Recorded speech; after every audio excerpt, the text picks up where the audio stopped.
నమస్కారం mass media TV news కి స్వాగతం. హెడ్లైన్ చూద్దాం. రామచంద్రపురం గ్రామంలో ఎరుకల కాలనీకి చెందిన మైనర్ బాలికపై అత్యాచార యత్నం. దొంగ ఓట్లు వేస్తే తాట తీస్తామంటున్న పోలీసులు. త్రుటిలో తప్పిన ప్రమాదం. ప్రజల ఆశీస్సులతో రాబోయేది కూటమేనని అనకాపల్లిలో కొనతాల రామకృష్ణ అన్నారు. ప్రజలు అధిక సంఖ్యలో ఓటింగ్లో పాల్గొన్నారని తెలిపారు. అనకాపల్లిలో జనసేన, టీడీపీ, బీజేపీ తరఫున పోటీ చేసిన తనకు మద్దతు తెలిపిన ప్రజలందరికీ కృతజ్ఞతలు తెలిపారు. లైన్లో ఉండే ఓటు వేసి వెళ్ళారు. అంటే అంత తీవ్రంగా ప్రభుత్వాన్ని దించాలనేటువంటి కృత నిశ్చయంతో వచ్చి ఓట్లు వేసినటువంటి ప్రజలందరికీ కూడా మీ ద్వారా నా హృదయపూర్వక అభినందనలు. గతంలో కంటే ఎక్కువ శాతం ఓటింగ్ జరిగింది. ఇంచుమించుగా ప్రతి నియోజకవర్గంలో ఇదే ఒరవడి కొనసాగింది. రాష్ట్ర వ్యాప్తంగా తప్పనిసరిగా ఈ కూటమి ప్రభుత్వం అధికారంలోకి వస్తుంది. మంచి మెజార్టీతో అధికారంలోకి రావడం జరుగుతుంది. ప్రజలు ఏవైతే ఆశిస్తున్నారో ఆశించిన విధంగా అభివృద్ధి, సంక్షేమం రెండు కళ్ళలా ఈ ప్రభుత్వం, కూటమి ప్రభుత్వం ముందుకు తీసుకెళ్లే విధంగా చంద్రబాబు నాయుడు గారు ముఖ్యమంత్రిగా, పవన్ కళ్యాణ్ గారు నేతృత్వంలో ఈ సంక్షేమ అభివృద్ధి కార్యక్రమాలు సమానంగా ఈ ఫలితాలు ప్రజలకు అందరికి కూడా అందే విధంగా, ముఖ్యంగా ప్రజలు ఏవైతే అభివృద్ధి దిశగా పరిశ్రమలు రావాలని, ఇరిగేషన్ ప్రాజెక్టులు పూర్తి కావాలని, విద్యార్థులకు, యువతకు ఉద్యోగ అవకాశాలు మెరుగుపడాలని ఏవైతే ఆశ పెట్టుకున్నారో అవన్నీ కూడా నెరవేర్చేటువంటి మంచి రోజులు త్వరలోనే ప్రజల ఆశీస్సులతో రాబోతున్నాయి. ప్రజలు సహకారానికి, ముఖ్యంగా మీ అందరి సహకారానికి, మీడియా సహకారానికి మరొకసారి మా హృదయపూర్వక అభినందనలు. మీడియా అంటే ప్రింట్ మీడియా, ఎలక్ట్రానిక్ మీడియా, మీ అందరూ సహకరించిన మీ అందరికీ కూడా మరొకసారి నా హృదయపూర్వక ధన్యవాదాలు. కేంద్రంలో మోడీ గారి మూడోసారి ప్రధానిగా బాధ్యతలు చేపట్టే విధంగా పరిస్థితులు ఉన్నాయి. అదేవిధంగా రాష్ట్రంలో చంద్రబాబు నాయుడు గారు ముఖ్యమంత్రిగా కాబోతున్నటువంటి రోజులు దగ్గరలోనే ఉన్నాయి. ఏవైతే పట్టుదలగా పవన్ కళ్యాణ్ గారు ఈ పొత్తు అధికారంలోకి రావాలని గత 2-3 సంవత్సరాలుగా తీవ్రమైనటువంటి కృషి చేస్తున్నారు. ఆయన కష్టానికి తగినటువంటి ప్రతిఫలం ఈరోజు రాబోతూ ఉంది. వారిది 2 సంవత్సరాల కష్టం కాదు, గత 10 సంవత్సరాలుగా ప్రజా జీవితంలో ప్రజల సంక్షేమం కోసం నిత్యం ప్రజాస్వామ్యంలో ఉంటూ ప్రజాస్వామ్యాన్ని పరిరక్షించాలని ఏవైతే కంకణం పెట్టుకొని పోరాటం చేస్తున్నారో ఆ పోరాటానికి ఫలితం త్వరలోనే రాబోతుందని మేము ఎదురు చూస్తున్నాం. తిరుపతి దొడ్డాపురంలో దొంగ ఓట్లను పోలీసులు పట్టుకున్నారు. దొంగ ఓట్లు వేసేందుకు వచ్చిన యువకులను సిఆర్పీఎఫ్ పోలీసులు పట్టుకున్నారు. లాఠీ దెబ్బలకి యువకులు సొమ్మసిల్లారు. ఇది చూసి దొంగ ఓట్లు వేసేందుకు ఇంకెవరూ సాహసించారని సిబ్బంది అన్నారు.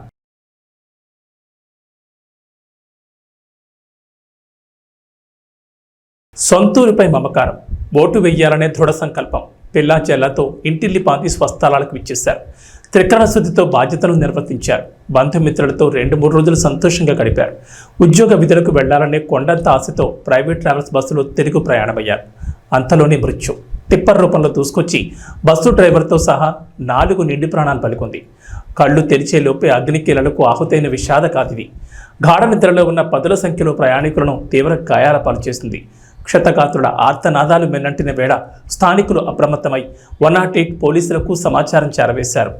స్థానికులు క్షతగాత్రుల వివరాల మేరకు బాపట్ల జిల్లా చినగంజాం నుంచి పర్చూరు, చిలుకలూరుపేట మీదుగా హైదరాబాద్ వెళ్లేందుకు మంగళవారం రాత్రి అరవింద ప్రైవేట్ ట్రావెల్స్ బస్ 40 మంది ప్రయాణికులతో బయలుదేరింది. వీరిలో చినగంజాం, గొనసపూడి, నీలాయపాలి వారు ఎక్కువగా ఉన్నారు. వీళ్లంతా సార్వత్రిక ఎన్నికల్లో ఓటేసి హైదరాబాద్కు తిరుగు ప్రయాణమైన వారే. మంగళవారం అర్ధరాత్రి 1:30 సమయంలో చిలకలూరుపేట మండలం అన్నంబట్లవారిపాలెం పసుమరు గ్రామాల మధ్య ఈ ఊరు వారిపాలెం రోడ్డు వద్దకు వచ్చేసరికి ఎదురుగా శరవేగంతో కంకరతో వచ్చిన టిప్పర్ బస్సును ఢీకొట్టింది. క్షణాల్లో టిప్పర్కు మంటలు రేగి ఆపై వేగం తీవ్రత దృష్ట్యా బస్సుకు మంటలు వ్యాపించాయి. ప్రమాద తీవ్రతకు క్షణాల్లో ట్రావెల్స్ బస్సు చోదకుడు మరో 4 ఆహుతయ్యారు. మరో 20 మంది వరకు తీవ్ర గాయాల పాలయ్యారు. క్షతగాత్రుల ఆర్తనాదాలు, బంధువుల శోకాలతో ఆ ప్రాంతంలో విషాదం వెన్నంటింది. స్థానికులు దుర్ఘటన సమాచారాన్ని 108 పోలీసులకు చేరవేయడంతో హుటాహుటిన వారు ప్రమాద స్థలికి చేరుకున్నారు. ప్రమాద తీవ్రత దృష్ట్యా చిలకలూరుపేట, ఎద్దనపూడి, చీరాల, ఎడ్లపాడు నుంచి 108 వాహనాలను ప్రమాద స్థలికి రప్పించారు. బస్సులో చిక్కుకుపోయిన వారిని బయటకు తీసి 108 వాహనాల్లో 20 మంది క్షతగాత్రులను చిలకలూరుపేట ప్రాంతీయ వైద్యశాలకు తరలించారు. చిలకలూరుపేట నుంచి అగ్నిమాపక శాఖ వచ్చి మంటలు ఆర్పడంతో పరిస్థితి అదుపులోకి వచ్చింది. బైపాస్ వర్క్ జరుగుతుండడం, తార్ రోడ్డుపై మట్టి భారీగా పేరుకుపోవడం, టిప్పర్ వేగంగా దూసుకురావడం, టిప్పర్ చోదకుడు వేగాన్ని నియంత్రించలేకపోవడం ప్రమాదానికి కారణమైనట్లు తెలుస్తోంది.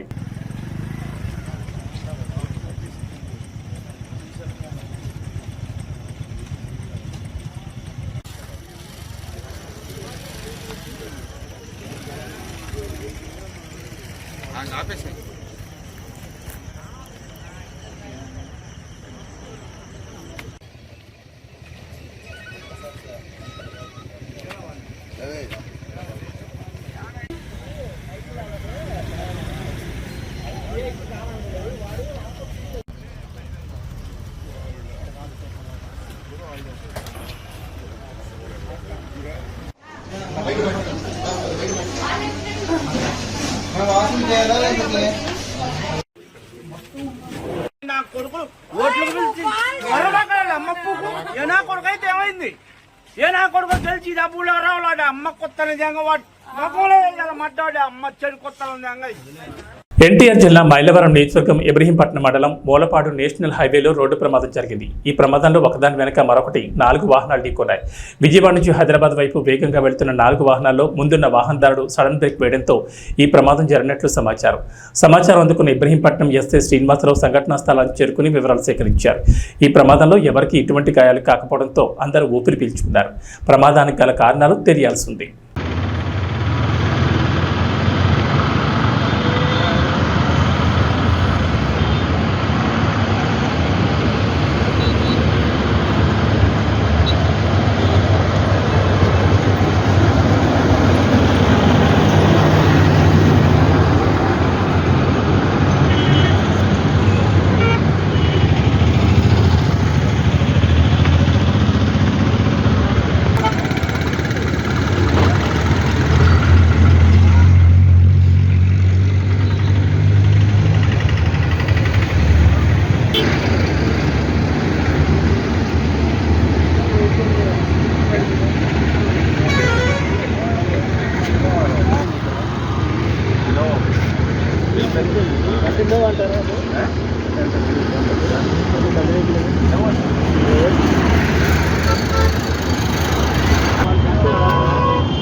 ఎన్నికల కోడ్ అమల్లో ఉండగానే మాజీ ముఖ్యమంత్రి రాజశేఖర రెడ్డి విగ్రహానికి ముసుగు తొలగించి అధికార పార్టీ నాయకులు సంబరాలు చేసుకుంటున్నారు. అధికార పార్టీ ఏం చేసినా చెల్లుతుందనే భావనలో ఇలా చేస్తున్నారని, రాజశేఖర రెడ్డి విగ్రహానికి ముసుగు తొలగించడం అధికార పార్టీ కోడ్ ఉల్లంఘించడమే అవుతుందని, మరి అధికారులు అధికార పార్టీపై ఖచ్చితంగా చర్యలు తీసుకోవాలని కోరుతున్నారు.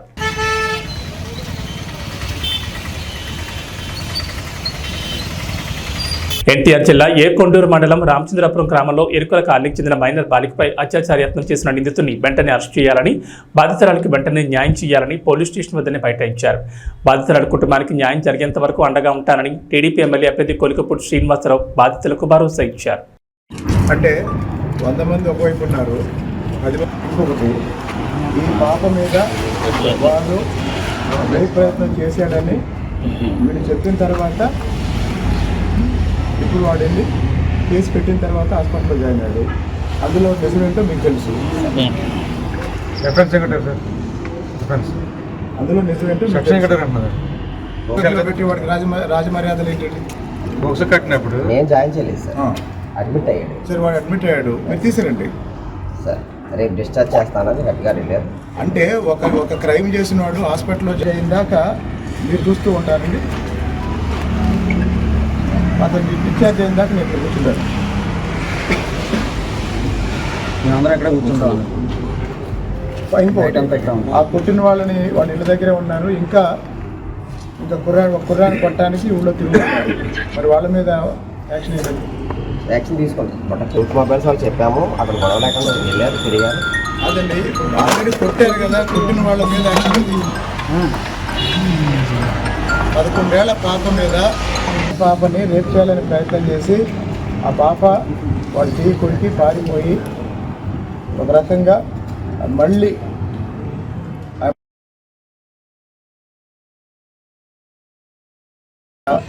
బాధితురాలి బంధువుల్ని తలను పగలగొట్టారు.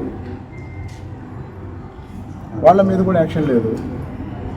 అంటే వీళ్ళు ఎస్టీ వాళ్ళు, ఎరకల వాళ్ళు, ఎవరు దిక్కులు 10 మందే ఉన్నారు. అంటే జనబలాన్ని బట్టి రెజిమెంట్ ఇస్తారండి. అదే వెళ్ళిపోమన్నారు సార్. 10 గుంటలు మీరు ఉండటానికి వెళ్ళాలి. ఒక్క ఫ్యామిలీ కూడా లేదండి, మాకు 3 ఊర్లో ఉన్నారు. సార్ తీసుకొచ్చారండి, ఇప్పుడు వస్తున్నారు. మహబూబాబాద్ జిల్లా తొర్రూరు మండలం నాంచారి మడూరు గ్రామ శివార్లోని రెడ్డి గార్డెన్లో పీటా women's empowerment Telugu association founder Hanumanla Jhansi Reddy ఆధ్వర్యంలో మదర్స్ డే సెలబ్రేషన్స్ వేడుకలు ఘనంగా నిర్వహించారు. ఈ కార్యక్రమంలో పాలకుర్తి ఎమ్మెల్యే మామిడాల యశస్విరెడ్డి పాల్గొన్నారు. అనంతరం మాట్లాడుతూ తల్లి ఎప్పుడైనా పిల్లలను మంచిగా చూసుకుంటుందని, పిల్లలు కూడా తల్లిదండ్రులు మంచిగా చూసుకోవాలని అన్నారు. మా అత్తమ్మ నాకు తల్లితో సమానమని, ఇక్కడికి వచ్చి పోటీ చేసే క్రమంలో నాకు నాపై నమ్మకం ఉండేది కాదని, మా అత్తమ్మ ఒక తల్లిగా ధైర్యం కల్పించి నడిపించిందని గుర్తు చేశారు. పాలకుర్తి ప్రజలందరికీ మా కుటుంబం తరపున మదర్స్ డే శుభాకాంక్షలు తెలిపారు. బీటా ఫౌండర్ ఝాన్సీరెడ్డి మాట్లాడుతూ పిల్లలందరూ తల్లిదండ్రులను మంచిగా చూసుకుని అందరూ కలిసిమెలిసి ఉండాలని కోరారు. అనంతరం తల్లులకు శాలువాలతో సన్మానం చేసి ఫౌండర్ ఝాన్సీరెడ్డి, ఎమ్మెల్యే యశస్విరెడ్డి ఉల్లాసంగా డాన్సులు చేశారు.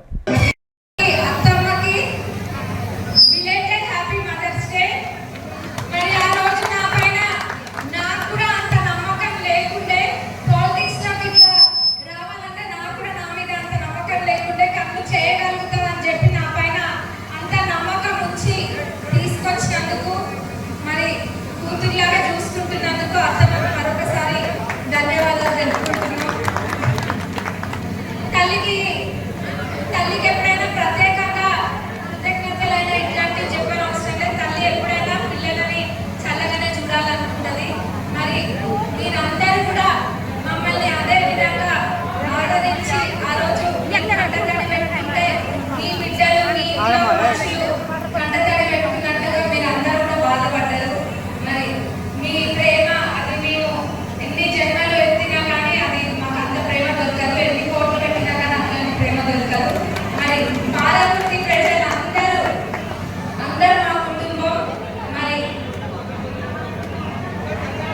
మీరందరూ ఇదే విధంగా రాబోయే రోజులలో కూడా ఇదే విధంగా మీ ప్రేమ చూపించాలని కోరుకుంటున్నాం.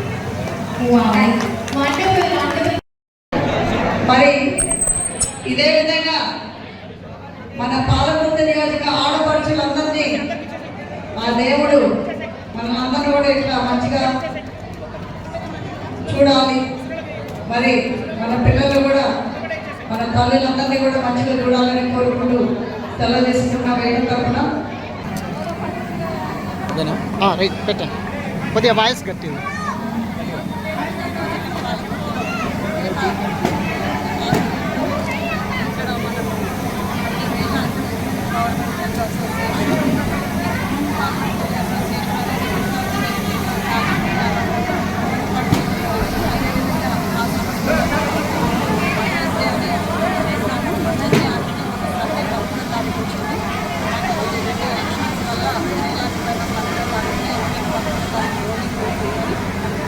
ఈరోజు 14వ తారీఖున ఇక్కడ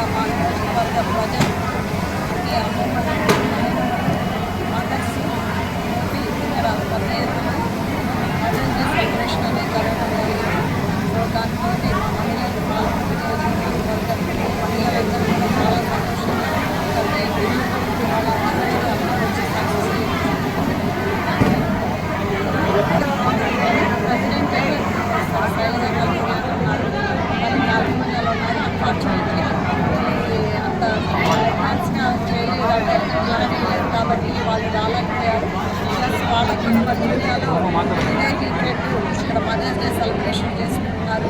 సో వాళ్ళకి అక్కడ ఈవెంట్ ఉంది కాబట్టి వాళ్ళు చంద్రగిరి నియోజకవర్గ తెలుగుదేశం పార్టీ అభ్యర్థి పులివర్తి నానిపై దాడికి పోలీసుల వైఫల్యమే కారణమని మాజీ మంత్రి అమర్నాథ్ రెడ్డి అన్నారు. ఈ సందర్భంగా ఆయనను పరామర్శించారు. తిరుపతి శ్రీ పద్మావతి మహిళా వర్సిటీలో స్ట్రాంగ్ రూమ్ పరిశీలనకు మంగళవారం వెళ్లిన పులివర్తి నానిపై విచక్షణారహితంగా దాడి చేయడంతో ఆయన గాయపడి అపస్మారక స్థితికి చేరుకోవడం స్విమ్స్కి తరలించారు. అక్కడ చికిత్స పొందుతున్న ఆయనను మాజీ మంత్రి అమర్నాథ్ రెడ్డి, చిత్తూరు ఎంపీ అభ్యర్థి దగ్గుమల్ల ప్రసాదరావు, పోతలపట్టు ఎమ్మెల్యే అభ్యర్థి మురళి తదితరులు కలిసి పరామర్శించారు. అనంతరం మీడియా సమావేశంలో దాడిని ఆయన ఖండించారు.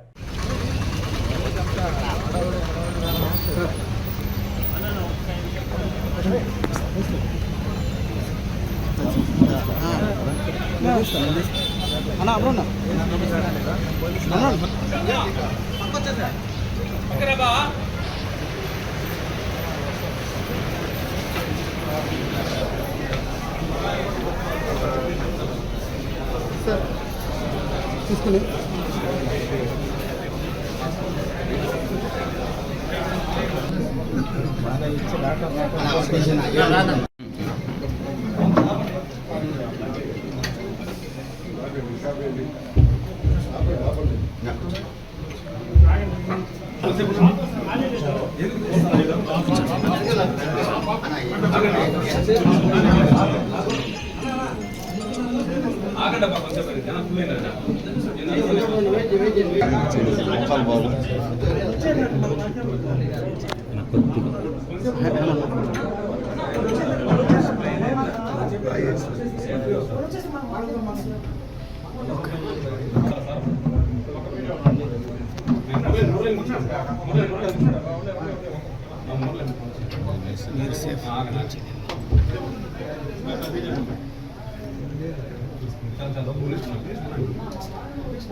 ఓకేనా ఓకేనా ఓకేనా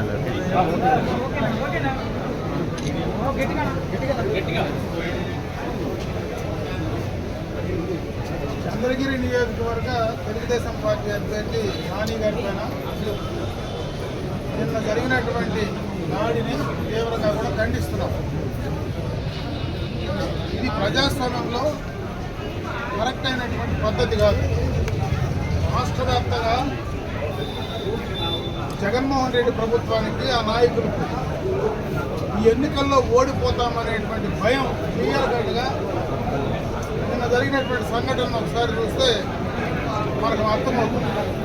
మన ప్రాంతంలో ఎప్పుడు కూడా ఇటువంటి రాజకీయాలు లేవు.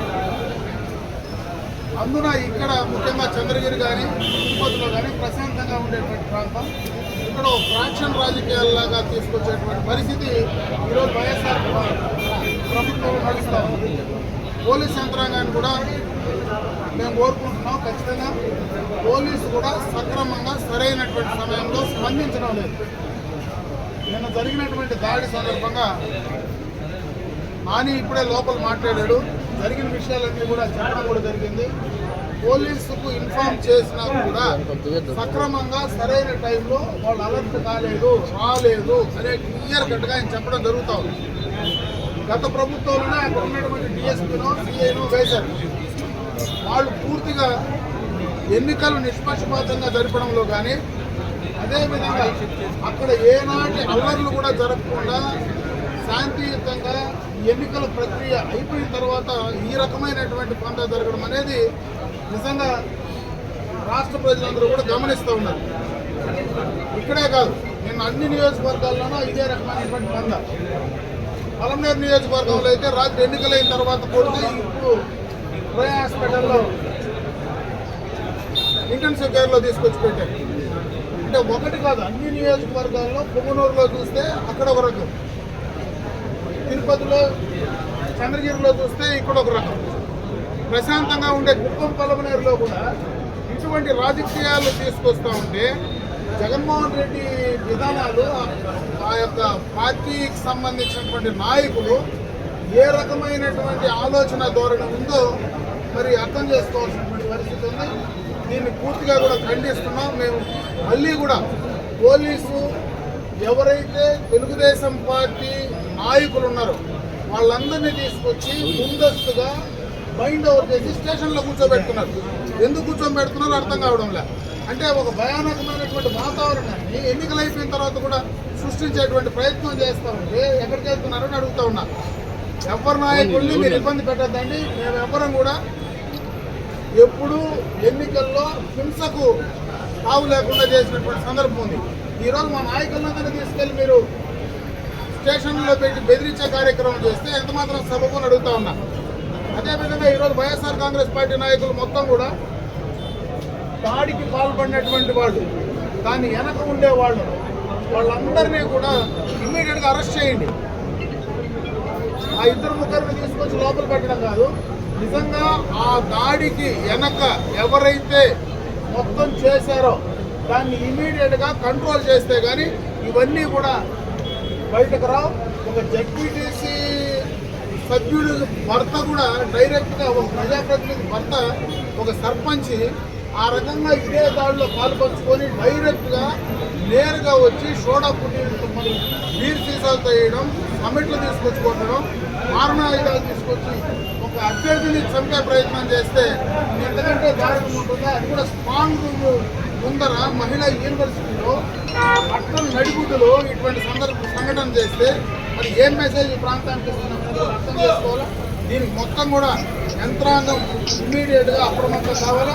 ఇమ్మీడియట్గా అటువంటి సంఘ వ్యతిరేక విద్రోహులను ఇమ్మీడియట్గా అరెస్ట్ చేసి వాళ్ళని లోపల పెట్టాలి. అంతేగాని తెలుగుదేశం పార్టీకి సంబంధించినటువంటి వీళ్ళని తీసుకెళ్లి లోపల పెట్టే పరిస్థితి ఏందని ఈరోజు మేము ప్రశ్నిస్తున్నాం. ఖచ్చితంగా ఈ దాడిని ఖండిస్తున్నాం. మీరు ఎప్పటికైనా పోలీస్ యంత్రాంగం, అధికార యంత్రాంగం ఇమ్మీడియట్గా దాన్ని కంట్రోల్ చేసేటువంటి ప్రయత్నం చేయకపోతే తప్పకుండా తెలుగుదేశం పార్టీ శ్రేణులు బయటకు వచ్చి రోడ్లపైకి వచ్చి నిరసన చెప్తారు. మరి దాన్ని ప్రతిఘటించేదానికి అందరూ కూడా సిద్ధంగా ఉన్నారు. ఎవరు భయపడేటువంటి పరిస్థితి లేదు. ఏదో చంపేస్తామనో లేదంటే ఏదో చంపే ప్రయత్నం చేస్తానో అంటే ఇంట్లో కూర్చునే పరిస్థితి అయితే లేదు. ఖచ్చితంగా దీనికి ఫలితం పర్యవసానం అనుభవించక తప్పదని చెప్పి ఈ సందర్భంగా తెలియజేస్తారు. ఎన్డీఏ కూటమి అభ్యర్థి వసంత కృష్ణ ప్రసాద్ ఎన్నికల అనంతరం ఇబ్రహీంపట్నం మండలంలోని దొనబాడ నుంచి మొదలై చెలుకూరు, దాములూరు, కోటుకలపూడి, కేతనకొండ, మూలపాడు, చూపూడి, తుమ్మలపాలెం, గుంటపల్లి, ఏలప్రోలు గ్రామాల్లో పర్యటించి నాయకులు, కార్యకర్తలతో సమీక్ష నిర్వహించారు. తన కోసం కష్టపడిన తెలుగుదేశం, జనసేన, బీజేపీ కుటుంబ సభ్యులందరికీ పేరు పేరున కృతజ్ఞతలు తెలిపారు.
దయచేసి అంతా కూర్చోవాలండి.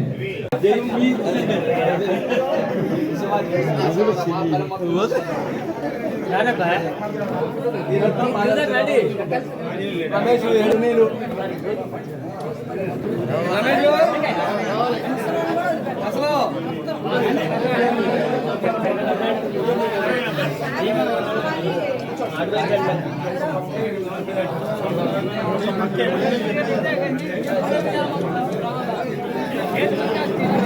సభ్యులందరికీ నమస్కారం.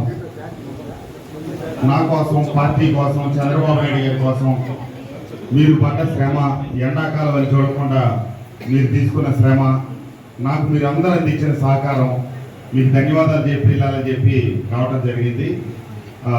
మీ ఊరికి తగ్గట్టు, పార్టీకి మీకున్న మద్దతుకు తగ్గట్టుగా అన్ని చోట్ల ఏదో 10 మంది 20 మంది అట్లా కలిసి వస్తూ ఉంటే మళ్ళీ ఇది మీ ఊర్లో ఏదో ఈ కౌంటింగ్ తర్వాత జరిగే కార్యక్రమం మీరు ముందే పెట్టేసినట్టుగా జరుగుతుంది. ఏమైనా నా కోసం, నా గెలుపు కోసం, పార్టీ గెలుపు కోసం, పార్టీని ప్రధాన వేసుకొని మోసిన మీ అందరికీ, పెద్దలకి, చిన్నలకి అందరికీ నా హృదయపూర్వక ధన్యవాదాలు, నమస్కారాలు. తప్పకుండా రేపు 4వ తారీఖు ఈ రాష్ట్రంలో మనకు మంచి జరుగుద్దని, మన పార్టీకి మంచి జరుగుద్దని పూర్తి ఆశాభావంతో ఉన్నాను. మనంన్నిటికంటే మొట్టమొదటి ముఖ్యం మనకి చంద్రబాబు నాయుడు గారు ముఖ్యమంత్రి కావడం.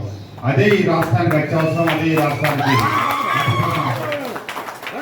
తప్పకుండా భగవంతుడు ఆశీస్సులతో అమావాస్య పౌర్ణములు ఎప్పుడు శాశ్వతం కాదు.